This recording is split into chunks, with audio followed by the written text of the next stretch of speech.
Class, let's continue our discussion on corporate liquidation. So before we continue our handouts, class, gusto ko mag-focus muna kayo dito. Sinulat ko yung statement of affairs. Actually, nasa lecture notes natin yan. So refer kayo sa page 2. Okay? Para lang may idea kayo kung ano yung itsura niya. Alright? Siyempre, in the board exam, multiple choice naman lahat. So you will not be asked to prepare for statement of affairs. Pero ano lang, para lang familiar kayo sa content niya. Okay, so as you notice here, class, again, balance sheet equivalent yan. So we have the assets here and liabilities and equity here. Okay? Now, yung first column niya, class, is book value. Okay? And then assets, NRV, and then you have free assets. Focus muna tayo sa asset side. Now, again, meron tayong tatlong assets, tama? Pledge to fully secured, you have pledge to partially secured, and you have the free assets. So, class, gusto ko mag-concentrate ka dito. As you notice, dun sa asset side, meron ding liabilities na nakalagay dyan. Ito, fully secured liabilities, and yung with priority. Kasi sa theory, tinatanong yan. Later, makikita nyo sa theory questions. Class, bakit nandito yung fully secured liabilities? Because kailangan natin yan to compute for the free assets. Tama ba yung excess ng assets pledged to fully secured, less yung fully secured, mapupunta nyo sa free assets. Tama? And then, obviously, yung free assets, ito siya. Got it? So, dalawa yung mapupunta nyo sa free assets. Take note, class, na after that, makukuha natin yung total free assets, less with priority, we get the net free assets. And then, i-add mo yung deficiency to get the total. Alright? Since balance sheet siya, dapat balance yan. Yung assets, liabilities, and equity. Okay, now, focus naman tayo sa liabilities and equity. Still, you have a book value here. Dito yung settlement amount or book value. Okay? Now, so liabilities and equity, the fully secured creditors, partially secured creditors, and take note, nandito yung assets pledged to fully, or assets pledged to partially secured. Got it? So, assets pledged to partially secured, kailangan mo yan kasi kailangan mo siya to compute for the unsecured portion of partially secured, which will form part here sa unsecured creditors mo. Tama? So, yung unsecured portion of partially secured, mapupunta siya dito. Kaya nandito yung value of pledged assets to partially secured. Okay, with priority, without priority, lagay mo lang yung shareholders' equity, and then you get the total. Alright? So take note, class, yung pupunta dito sa unsecured creditors, dalawa. Yung unsecured portion of partially secured, and yung originally walang any security, yung without priority. Tama ba? Ito yung magiging denominator mo sa recovery percentage. Tama? Recovery percentage is equal to net free assets over total unsecured. Ito siya, yung dalawa na yan. Yun yung mapupunta sa denominator mo. Tama? Net free assets, ito naman siya. Okay. So, pinakita ko lang para lang familiar kayo sa itsura niya. Okay? Pero syempre, in the board exam again, kung ano yung sinagot natin previously, yun lang din naman yung may tatanong. Alright, so, as I mentioned earlier, in corporate liquidation, we prepare two reports or two financial statements. Number one, statement of affairs. Yung second class, ang tawag natin is statement of realization and liquidation. Okay? Statement of realization and liquidation. So basically, class, yung report na yan shows the liquidation process. Okay? Kung ano na yung progress ng liquidation natin. Okay, now, kung balance sheet yung statement of affairs, statement of realization and liquidation naman is equivalent to income statement. Okay? So listen very carefully. Ito yung content naman yan. Meron kang assets. Okay? Meron tayong assets to be realized. Okay? Assets to be realized. Okay? We have assets acquired. Assets realized. And assets not realized. Okay. So, yung mga students kasi kinakabisado lang yung formula dito. So, dapat hindi ganun. Dapat naiintindihan natin kung ano ibig sabihin ng mga yan. Alright? So, ganito siya, class. Pag doon muna tayo. Assets to be realized, ibig sabihin niyang, class, ito yung total non-cash assets, okay, to be sold as of January 1. Okay, di ba? Binebenta natin yung non-cash assets, tama? Sa liquidation process. Now, Pag sabi mo to be realized, ito yung beginning balance of your non-cash assets. Kaya January 1. Okay? Kasi di ba, ibig sabihin ng realized para ibenta. Okay? To be sold ang ibig sabihin ng to be realized. Assets acquired naman, class, ito yung additional assets during liquidation. Okay? Additional assets during liquidation. Pinakagandang example yung class is interest receivable. Alright? So for example, meron kang notes receivable. And then nag-accrue ng interest yun during liquidation. Wala yun dito. Kasi beginning of the month to, beginning of the year. Okay? Yung assets acquired, additional assets siya. So during liquidation, nag-accrue ng interest. That's example of assets acquired. Assets realized, ibig sabihin lang nito class, ito yung actual net proceeds. Okay? So di ba class, ibebenta mo yung dalawa na yan, tama? Yung realized kung how much mo sila nabenta, basically. Okay? Assets not realized naman, ito yung unsold non-cash assets as of January 31. Okay, let's say month of January. Not realized or ibig sabihin not sold, yun yung unsold non-cash asset mo. So you have January 1, you have January 31. Okay, yun yung first. Meron din tayong liabilities. Okay? 4 din yung class. Liabilities to be liquidated. Okay. Liabilities assumed, liabilities liquidated, and liabilities not liquidated. Okay, so explain ko yan. Pag sinabi mong to be liquidated, to be paid, yun yung babayaran natin, or to be settled. Pag sinabi mong to be liquidated, ito yung total liabilities to be settled as of January 1. Parang ito kanina.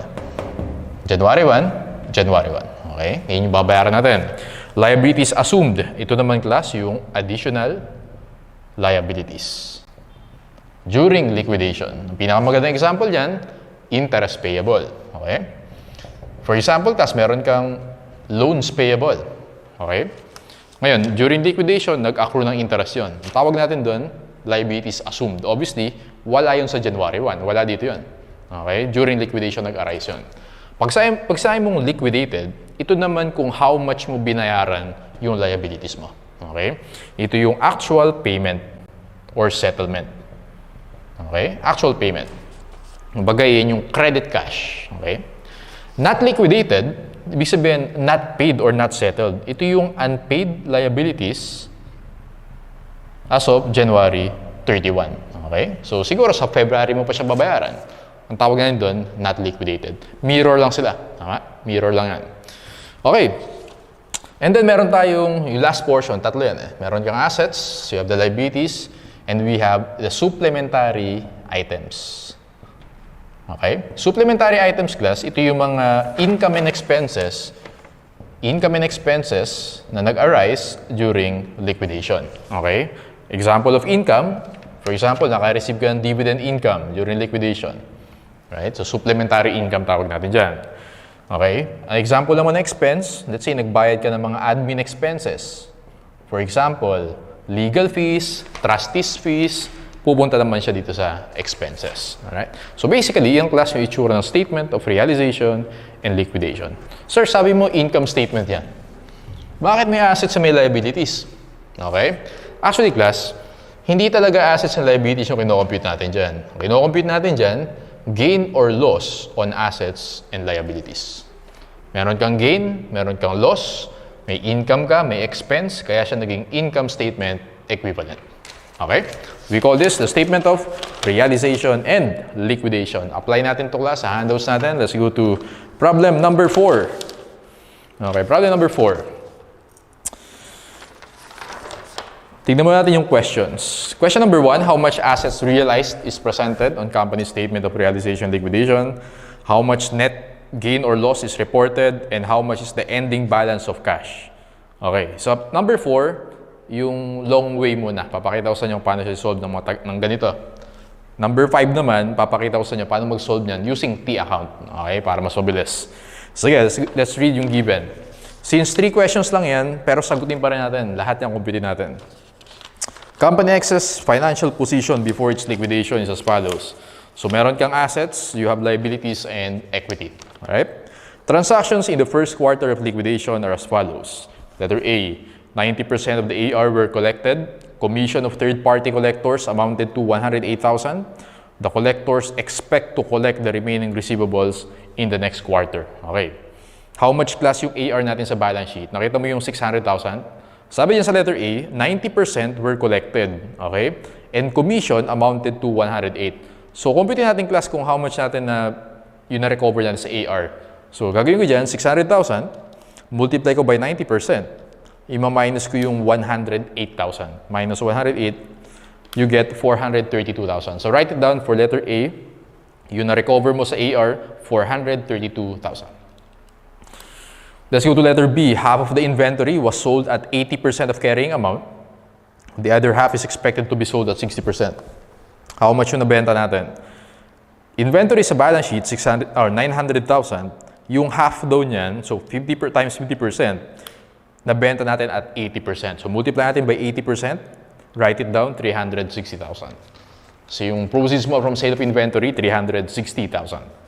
Let's go to letter C. Equipment was sold for 380 after it was refurbished for 50,000. 380 minus 50, 330,000. So kailangan mong i-minus yung refurbishing cost kasi gastos mo yun eh. Tanda mo, yung NRV, tama, is selling price less cost to sell. So lahat na nagastos mo, i-minus mo yan. So lagay mo dyan, 330,000. Okay, letter D nakalagay, 100,000 accounts payable were paid.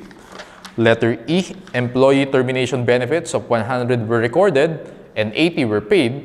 Letter F, the lender accepted 1 million as full payment of loan. Liquidation costs of 50 were paid. Scrap materials were sold for 10,000. Okay, so illustrate ko sa inyo to class. And then later sagutin natin yung mga questions na yan. So ang gagawin ko muna dito class is first, lalagay ko yung assets muna ako. Okay, assets. Lagay ko dito class is assets to be realized. Ano ulit yung assets to be realized? Again, ito yung assets na ibebenta natin, total non-cash assets to be sold as of January 1, beginning of the month, okay, or beginning of the year. So dito class, tanda mo, huwag mo isasama yung cash dyan. Okay, hindi mo na mabibenta yung cash kasi cash na yun. Ang isasama natin dyan, yung AR, inventory, and equipment. Tama? Tandaan mo class, yung assets to be realized at book value yan. Okay? So kukunin na natin yung given sa problem. Tama ba nakalagay dyan, AR natin is 600,000. AR 600,000. And then, meron tayong inventory, 900,000. And then we have equipment for 400,000. Alright? Total natin, 600 plus 900 is 1.5 plus 4, 1.9 million. Okay? Assets to be realized, 1.9 million. Again, ano ibig sabihin yan? Yan yung assets na ibebenta natin. So that's as of beginning of the year, January 1. Next is assets acquired. Meron ba tayong additional assets during liquidation? Parang actually wala naman. Okay? Wala tayong additional assets. Walang interest receivable or whatever. So zero yan. Okay. Doon tayo sa assets realized. Assets realized. Ibig sabihin ng assets realized kung magkano natin yung na-receive natin, kung how much yung na-recover natin. Okay, so kung punta ka dun class sa letter A, how much yung na-realize natin sa inventory? From letter A, na-compute natin earlier, it's 432,000. Tama? So tanda mo class, yung realized at NRV naman yan.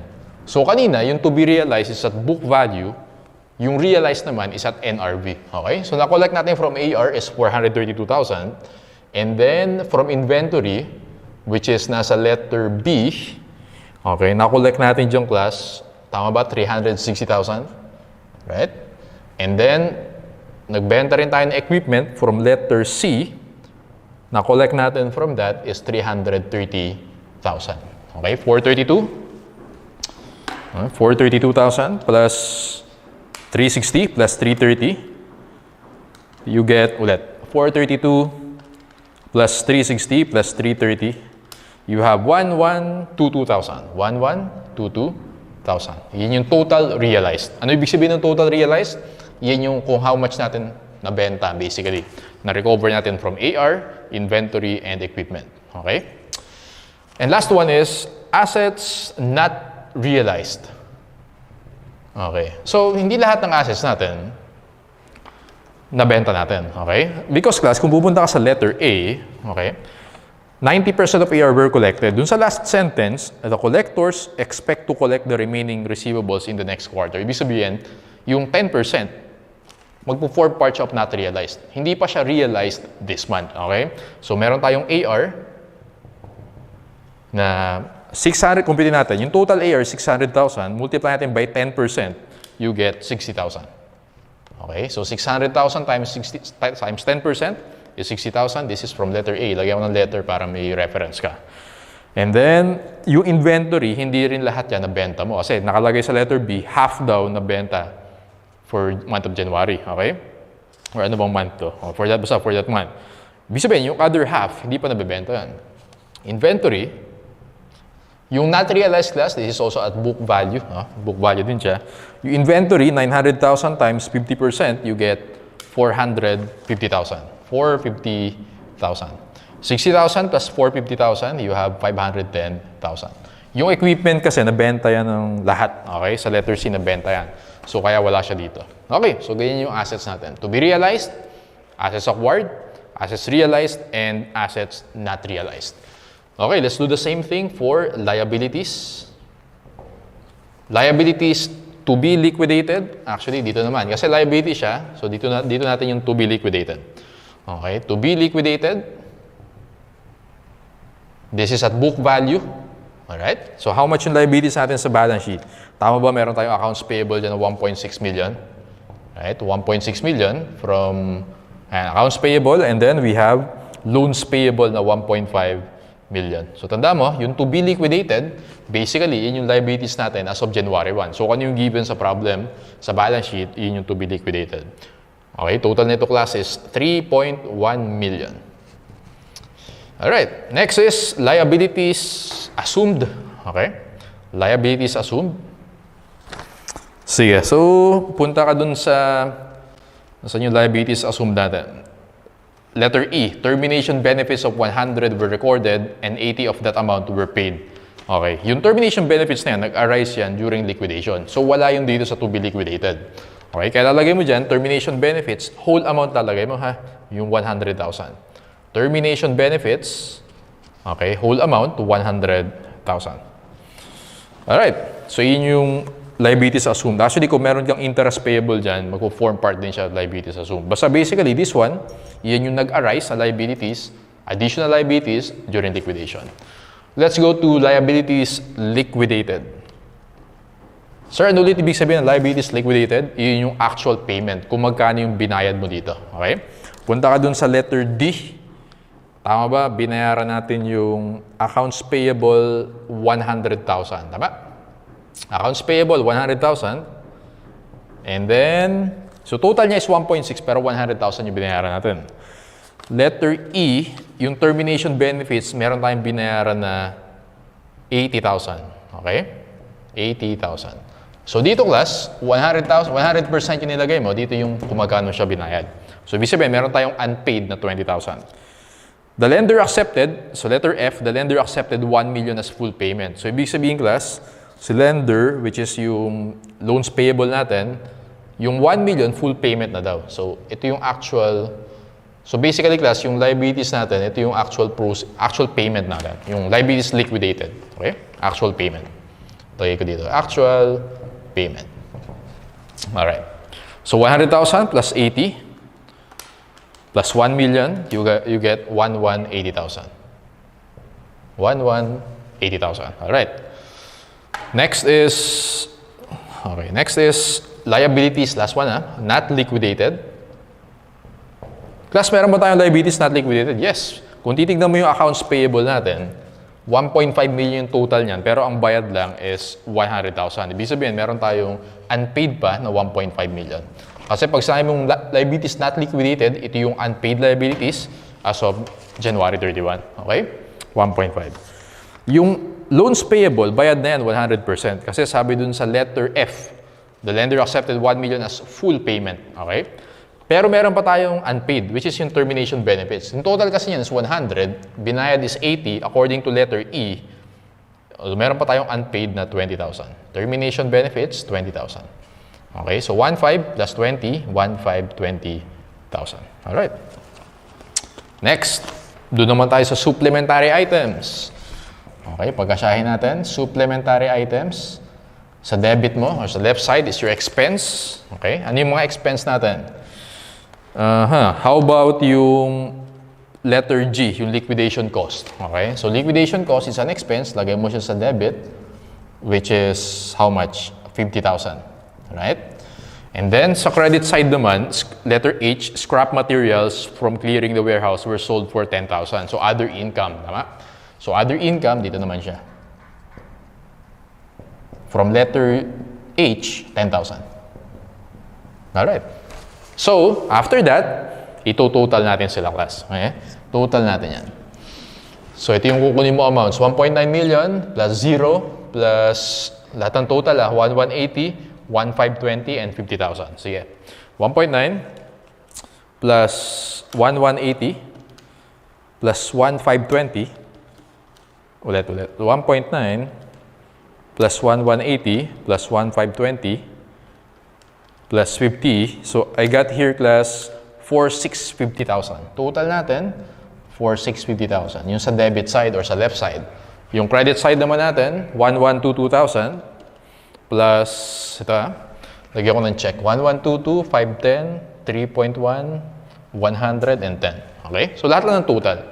1,122 plus 510 plus 3.1 plus 100 plus 10. So, I got here, class, 4,842,000.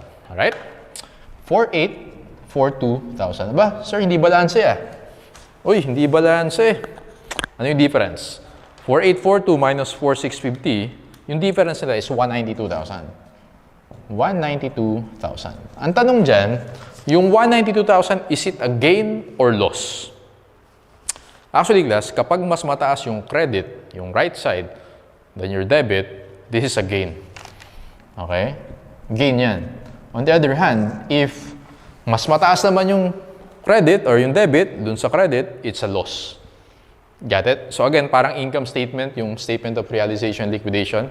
So gain natin or net income natin is 192,000. Wala masyadong sense kapag ganun yung explanation, di ba? So dito, ito mas malinaw. I-journalize natin, class. Okay? Journalize natin yung nangyari. And then sa next problem, tuturuan ko ng shortcut. So gusto ko lang i-highlight dito yung kung bakit ito yung sagot natin, 192,000 gain. Okay. First is, compute natin kung how much yung nabenta natin na assets. Tama ba, class? Kapag in-add ko to be realized na 1.9 plus acquired, which is 0, tapos minus ko yung not realized na 510. 1.9 minus 510. Tama ba, class, yung mako-compute ko na 1,390, iyon yung nabenta ko na assets. Tama lang? So ito yung total assets ko, minus ko yung hindi ko nabenta, therefore, makukuha ko yung nabenta ko, which is 1,390,000. So, ang gagawin ko dyan, debit cash, how much ko nabenta? Ayun, no? 1,122,000. Credit assets, how much ulit? 1.9 million plus acquired, minus 510, nakuha ko is 1,390. So, ibig sabihin, class, yung assets, ito yung book value niya, nabenta ko siya for 1,122. It means, meron akong loss na 268,000. Debit loss, 268,000. Number 2, doon naman tayo sa liabilities. Okay, ganito gagawin ko dyan, class. To be liquidated na 3.1 million, a-add ko yung 100,000 na assumed, iyan yung total liabilities ko. Tama ba yan? 3.1 plus 100, I got 3.2. Iyan yung total liabilities ko. Pero hindi yan lahat, nabayaran ko this month. Meron akong not liquidated dito na 1,520. 3.2 minus 1,520, ito yung book value of the liabilities na binayaran ko, 1,680. So, debit liabilities, 1,680,000. How much yung binayad ko sa liabilities na yan? Ito, liabilities liquidated na 1,180,000. Credit, 1,180,000 cash. Ibig sabihin, meron akong gain. Okay, 1,680 minus 1,180, 500,000 gain. Alright? So, meron akong 268 na loss sa assets, meron akong gain na 500 sa liabilities. And then, sa supplementary items natin, meron akong binayaran na liquidation cost from letter G, okay, debit liquidation expenses, credit cash, or 50,000, okay, 50,000, And then, meron akong other income from sale of scrap materials from letter H, debit cash, credit other income for 10,000. So, ibig sabihin class, kung titignan natin lahat ng income statement items, meron akong loss na 268,000. I have a gain sa liabilities ko na 500. Siyempre, yung loss is negative. Meron akong liquidation expense na 50,000, so that's negative. And then, meron akong other income na 10,000 na positive. So, compute natin yung net amount. Okay, 500,000 gain plus income na 10 minus yung loss na 268 minus yung liquidation expense of 50, I got here 192,000 positive. Okay, which is net income or gain. Okay, net income or gain. Which is consistent dun sa sagot natin. Alright. So, mas may sense to, di ba? Okay. So, mas may sense yung journal entries. Ito yung binenta mo na assets, compute ka ng gain or loss. Ito yung sinettle mo na liabilities, compute for gain or loss. Additional expense during liquidation, additional income during liquidation. Since lahat yan, income statement items, you can compute for the gain or loss. So, ibig sabihin class, ulitin natin, may gain ka if your credit side or the right side is higher than your left side or debit side. On the other hand, if mas mataas yung debit side, then the right side, or the credit side, may loss ka naman. Okay, so let's answer the following. Question 1, how much assets realized is presented? Nasaan yan? Assets realized is 1,122,000, letter A. Question 2, how much net gain or loss? We have a gain, 192,000, letter C. How much is the ending balance of cash? Sir, bakit may cash dyan? Oh, ganito gagawin natin dyan. Ending balance of cash, saan ko siya sulat? Dito na lang class. Yan, dito na lang. Ending balance of cash, ganito gagawin ko. Cash. Tama ba sa balance sheet, may given dyan. Yung beginning, 100, nakita niyan. 100,000. Add ko yung binenta ko na assets na 1,122, which is assets realized. Okay, dagdag sa assets, sa cash ko yan. May debit ako. Nag-credit ako ng cash, 1,180,000. Which is basically yung liabilities liquidated. Okay? And then may expense ako na 50 from letter G, yung liquidation cost. So that is a credit, 50,000. And then I have debit to cash, yung sa other income na 10,000. 10,000. So using T account, compute natin yung ending balance of cash. 100,000 plus 1,122 plus 10 minus 1,180 minus 50. Answer is 2,000, letter boy, B, 2,000. Okay. Yan yung long way. Pinakita ko lang para mas intuitive, no? Mas naiintindihan siya. Pero meron tayong short way to answer yung yan, kapag ang tanong sa statement of realization and liquidation. Okay, pakita ko sa inyo. Let's go to the last item sa handouts natin. Okay, let's go to problem number 5. Erase ko na rin to. Problem number 5, question number 1, get gain or loss for the 3-month period ending March 31. Compute the ending balance of cash. Siyempre, pag ito ginawa mo, matagal. Okay? So, ang gawin mo na dyan, class, gamit ka ng huge T account. Okay? Important lang dito, saan mo ilalagay yung assets and liabilities. Assets to be realized, 1,375,000. Debit yan. Okay? Kasi yun yung beginning balance of your assets. Assets acquired, syempre additional assets yan during liquidation, 750. Okay? Hindi ko nalagyan ng label, ha? Okay? Assets realized, yun yung kung magkano siya benta, dito yan, 1.2. Okay? Assets not realized, so dito siya, 1,375,000. Sige, lagyan ko na ng label. To be realized, okay, dito yung acquired. Ito yung assets, 1.2 is realized, and then assets not realized. Okay. Alright, yan mo na. And then, tama ba? So 1 point be realized, assets to be realized is 1 point, yes, 1,375,750, 1.2, 1,375. Okay. Doon naman tayo sa liabilities. Unahin muna natin yung liabilities to be liquidated. Siyempre, pag liabilities, credit side naman yung normal balance yan. Yung to be liquidated, 250,000. Okay, lagay ko to be liquidated. And then, liabilities assumed. Siyempre, yung assumed, additional liabilities yan. So, credit yan, 1,625,000. Okay, liabilities assumed. Liabilities liquidated, basically, yan yung cash or yun yung payment mo to liabilities. Sa debit naman yan. Okay? Liabilities not liquidated, yun yung unpaid liabilities. So, debit naman yan. Not liquidated. Alright? Revenues and expenses, supplementary charges or debits. So, mga expenses natin, dito siya. Siyempre, debit yon 3,125. Okay? And then, supplementary credits or yun yung mga income natin. So, dito naman siya sa credit side. 2.8 million. So, ito yung income natin. Alright. So, let's compute for total natin yung debit side and total natin yung credit side. So, take note class, parang income statement yan. Tama? So, debit muna, 1,375 plus 750 plus 1,875 plus 1.7 plus 3,125, you should get total of 8,825,000. Alright? Credit side naman, 1.2 million plus 1,375 plus 2,250 plus 1,625 plus 2.8 million, you get 9,250,000. Okay, 9,250,000, difference nila, minus 8,825, you get 425,000. Okay, 425,000 is an income or gain, net income or gain. Answer natin is letter C, 425,000. So, class, isipin mo lang. Credit side, pag sa income statement, yun yung mga revenues. Debit side, yun yung mga expenses. Pwede mong isipin na gano'n. Since mas mataas yung revenues sa expenses, meron kang gain or income, letter C. Ang mas mabilis, di ba, pag T-account. Pero make sure na gets nyo yung kung bakit ganyan yung T-account natin. And then question number 2, let's compute for the ending balance of cash, assuming that common stock and deficits are 1.5 million and 500,000 respectively. Ganito ko naman siya klase sagutan, yung ending balance of cash. Alam natin yung accounting equation is assets equal to liabilities plus equity. Tama?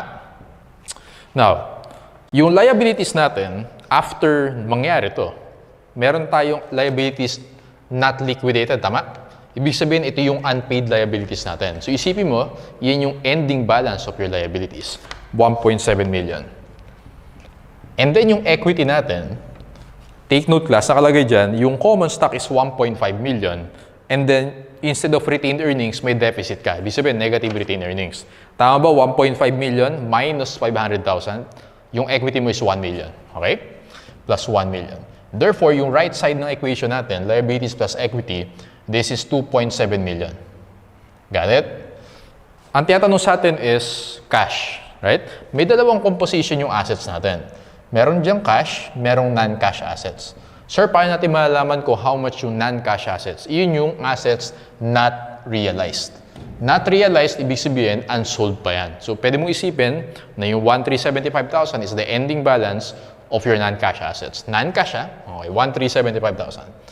Therefore, class, para maging balance yan, yung right side mo is 2.7 million, yung left side mo meron kang 1,375. Yung cash mo dapat is 1,325,000.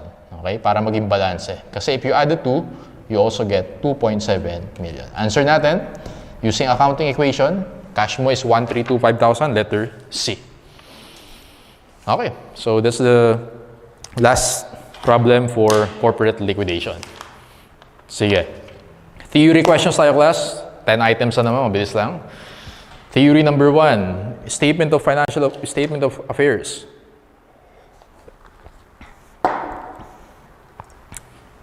Company's assets should be valued at, let's go to DOG. Net realizable value, whether higher or lower than historical cost. Take note NRV, hindi LCNRV. Okay, magkaiba yun. NRV, so wala kang pakialam sa cost. Kahit mas mataas o mababa yung NRV, you still report at NRV. Letter D is the answer, DOG. Number 2, the statement of affairs, a company's liabilities should be valued at, actually, yung liability natin, settlement amount. Okay? Technically, settlement amount yan. Pero most of the time, equal sa book value. Letter C, the amount required for settlement.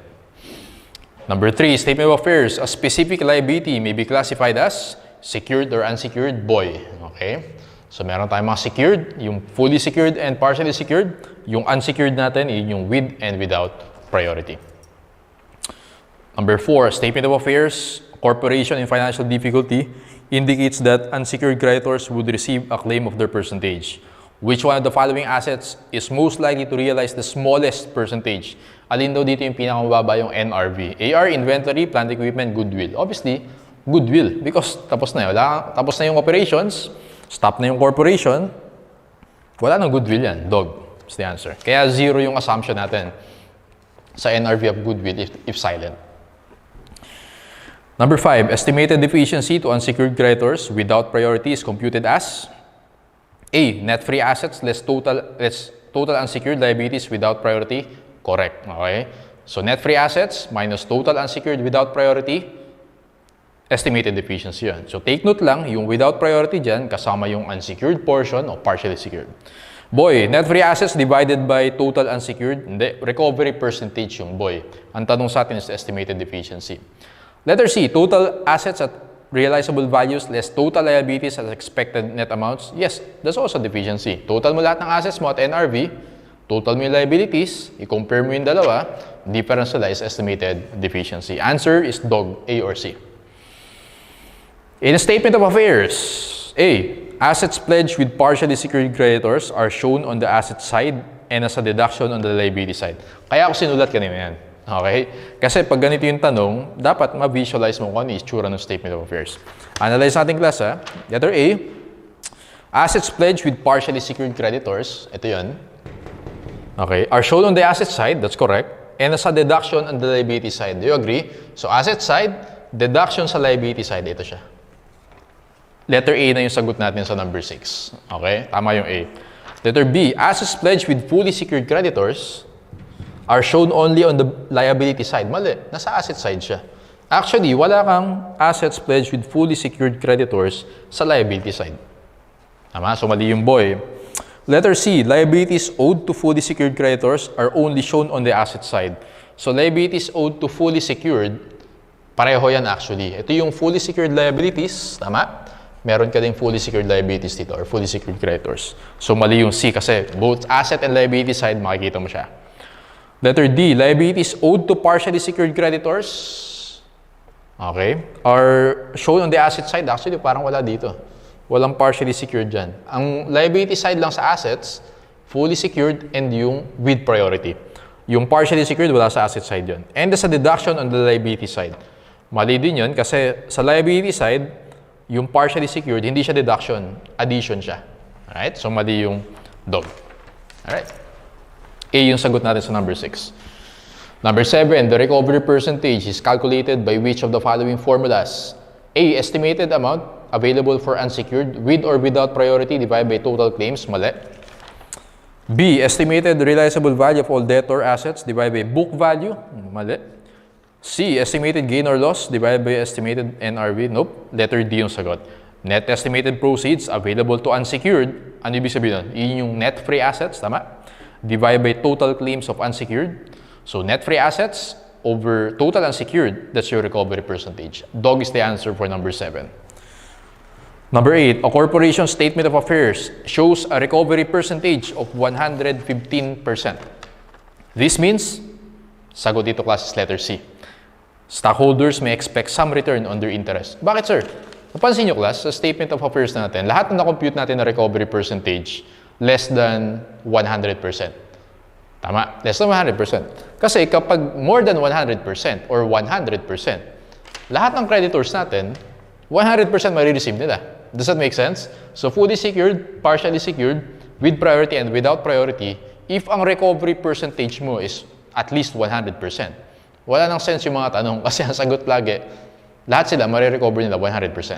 Kaya class, sa corporate liquidation, all questions dito, yung recovery percentage mo is less than 100%.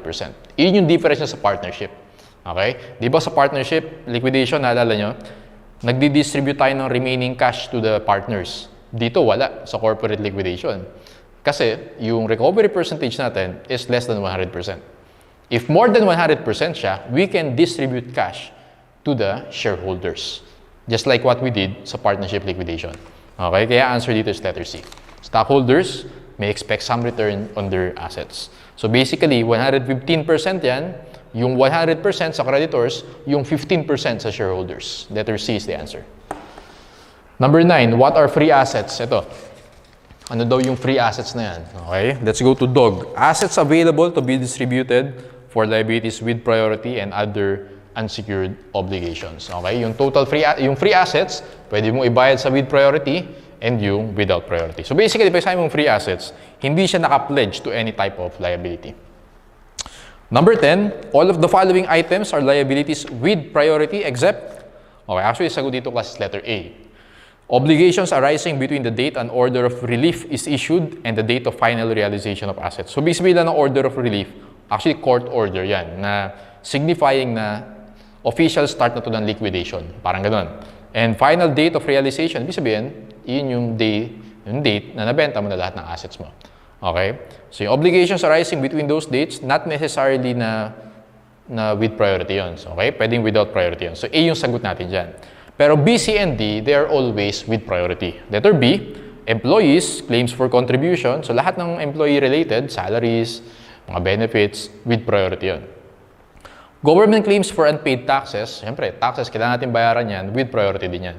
Class, nilagay ko din yung letter D na yan kasi considered din siya as with priority. Okay? Claims for the return of deposits made by customers. So pag may customer deposits, okay? Yung customer deposits na yan is also considered, or they are also considered as with priority.